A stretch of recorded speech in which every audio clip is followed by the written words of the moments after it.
Chapter number 1 સમય સંખ્યાઓનું સંખ્યા રેખા પર નિરૂપણ।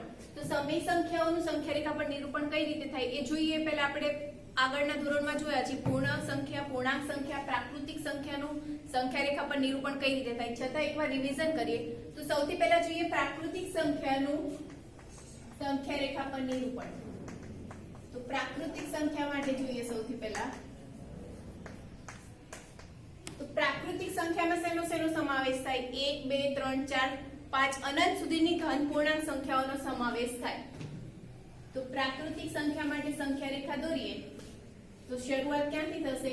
1 2 3 4 5 6 અનંત સુધી વિસ્તરે છે। સંખ્યા રેખા પરથી જોઈ શકાય કે પ્રાકૃતિક સંખ્યા માટે સંખ્યા રેખા 1 ની જમણી બાજુ અનંત સુધી વિસ્તરે છે, 1 ની ડાબી બાજુ કશું હોય ના હોય। પ્રાકૃતિક સંખ્યા છે એટલે 1 ની જમણી બાજુ અનંત સુધી સંખ્યા રેખા વિસ્તરશે। પ્રાકૃતિક સંખ્યા માટે સંખ્યા રેખા 1 ની જમણી બાજુ અનંત સુધી વિસ્તરે છે। પ્રાકૃતિક સંખ્યા પછી જોઈએ પૂર્ણ સંખ્યા। તો પૂર્ણ સંખ્યામાં શેનો સમાવેશ થાય? ધન પૂર્ણાંક તો ખરી જ, પ્લસ 0 નો સમાવેશ કરીએ છીએ આપણે પૂર્ણ સંખ્યામાં। તો પૂર્ણ સંખ્યા માટે જોઈએ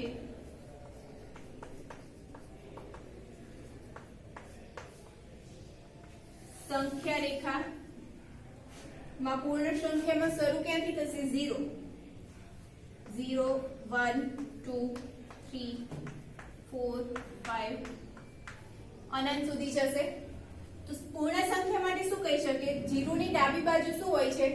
પૂર્ણ સંખ્યામાં 0 ની ડાબી બાજુ કઈ ના હોય, કેમ કે પૂર્ણ સંખ્યામાં 0 અને ધન પૂર્ણાંકનો જ સમાવેશ થાય છે। એટલે સંખ્યા રેખા પૂર્ણ સંખ્યા માટે 0 ની જમણી બાજુ અનંત સુધી વિસ્તરે છે। તો પૂર્ણ સંખ્યા માટે સંખ્યા રેખા 0 ની જમણી બાજુ અનંત સુધી વિસ્તરે છે। પ્રાકૃતિક સંખ્યા માટે સંખ્યા રેખા 1 ની જમણી બાજુ અનંત સુધી વિસ્તરે, પૂર્ણ સંખ્યામાં 0 ની જમણી બાજુ। હવે પૂર્ણાંક સંખ્યા માટે જોઈએ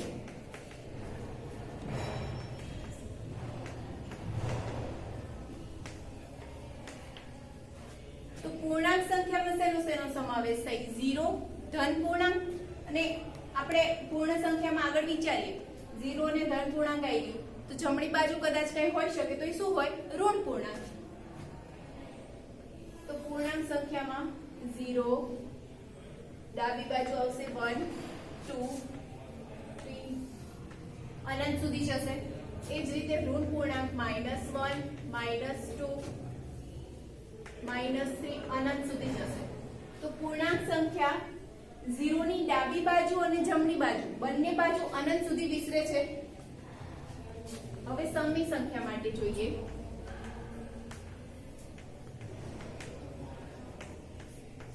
આના માટે તમે લખી શકો પૂર્ણાંક સંખ્યા માટે સંખ્યા રેખા બંને બાજુ સંખ્યા રેખા બંને બાજુ અનંત સુધી વિસ્તરે છે। હવે જોઈએ સમય સંખ્યા। તો સમય સંખ્યા કોને કહીએ છીએ? પહેલા તો સમય સંખ્યા કોને કહેવાય? જેને p ના છેદમાં q સ્વરૂપમાં, p અને q કેવા હોય? પૂર્ણાંક, અને q not is equal to 0 એટલે કે શૂન્યેતર પૂર્ણાંક હોય એને સમય સંખ્યા કહેવાય। તો જોઈએ 0 1 2 3 અનંત સુધી હશે। એ જ રીતે જમણી બાજુ ડાબી બાજુએ સમય સંખ્યામાં પણ જોઈ શકીએ કે 0 ની જમણી બાજુ અને ડાબી બાજુ બંને બાજુ સંખ્યા રેખા અનંત સુધી વિસ્તરે છે, પણ પૂર્ણાંક અને સમય સંખ્યા વચ્ચેનો ફરક શું છે? તો પૂર્ણાંક સંખ્યામાં કોઈ પણ બે ક્રમિક સંખ્યા લઈ લો, 0 1 લો, 1 2 લો, અથવા તો 0 -1 -1 -1 2, એ બંને એ કોઈ પણ બે ક્રમિક સંખ્યા વચ્ચે કોઈ પણ સંખ્યા નહીં હોય. અને સમય સંખ્યામાં શું છે કે 0 થી 1 1 થી 2 અથવા 0 થી -1 -1 થી -2 વચ્ચે કોઈ પણ તમે બિંદુ લેશો તો એની વચ્ચે તમને કોઈ એક સમય સંખ્યા મળશે. સમય સંખ્યા માટેની સંખ્યા રેખા પણ બંને બાજુ અનંત સુધી વિસ્તરે છે.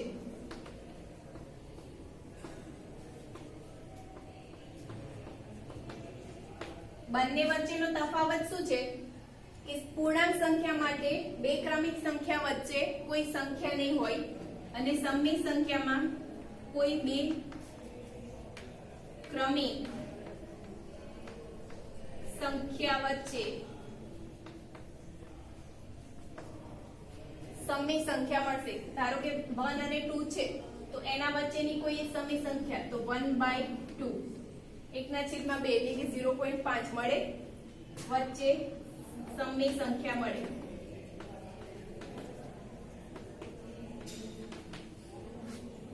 હવે જોઈએ કે સમય સંખ્યાને સંખ્યા રેખા પર નિરૂપણ કઈ રીતે કરાય. તો 1/2 છે શું દેખાડે છે? 1 એટલે પહેલો ભાગ અને 2 એટલે બે ભાગ છે એમાંથી પહેલો ભાગ. તો આગળ જોઈએ કઈ રીતે સમય સંખ્યાનું સંખ્યા રેખા પર નિરૂપણ થાય એ જોઈએ.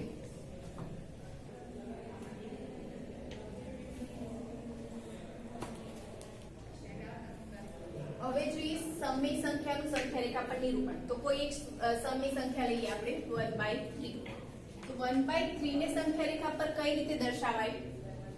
તો સૌથી પહેલા તો 1/3 શેની વચ્ચે આવશે? 0 અને 1 અને 2 ની વચ્ચે આવશે કે 0 અને 1 ની વચ્ચે આવશે? સોરી, 0 અને 1. 1/3 માં છેદ શું દેખાડે છે કે કેટલા ભાગ છે 0 થી 1 વચ્ચેના, એક, અને 1 શું દેખાડે છે કે કેટલા મો ભાગ છે. તો 1/3 એટલે 0 થી 1 વચ્ચેના સરખા 3 ભાગ કરીએ, એમાંથી પહેલો ભાગ એટલે કે આ પહેલો ભાગ છે એ દેખાડશે 1/3. જે બીજો રહ્યો એને શું દેખાડી શકીએ આપણે? 2/3 and 1 એટલે કે 3/3. 3/3 એટલે શું થાય? 3/3 એટલે 1 જ, માટે 1/3 ને દેખાડો હોય એટલે 0 થી 1 વચ્ચે 3 એટલે કુલ કેટલા ભાગ છે શું દેખાડશે કે કુલ કેટલા ભાગ છે? તો 3 ભાગ કર્યા. અને અંશ શું દેખાડે છે કે 3 ભાગમાંથી કેટલામો ભાગ? તો પહેલો ભાગ છે, પહેલો ભાગ છે એટલે 1/3. હવે બીજું ઉદાહરણ જોઈએ 1/8. પહેલું હતું 1/3, સેકન્ડ જોઈએ 1/8. તો છેદ શું દેખાડે છે કે કુલ કેટલા ભાગ કરવાના? તો 8 ભાગ કરીએ. 0 8 ભાગ કરવાના છે છેદ એટલે 1 2 3 4 5 6 7 1/8 એટલે પહેલો ભાગ, 8 નો પહેલો ભાગ એટલે 1/8. સેકન્ડ જે આવશે 2/8 3/8 4/8 5/8 6/8 7/8 અને 8/8 એટલે એને શું કહેવાય? 1. તો આ થયું 0 અને આ 1.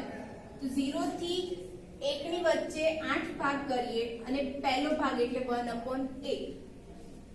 આપણે દર્શાવવાનું ખાલી 1/8 જ હતું, 1/8. હવે જોઈએ 4/9.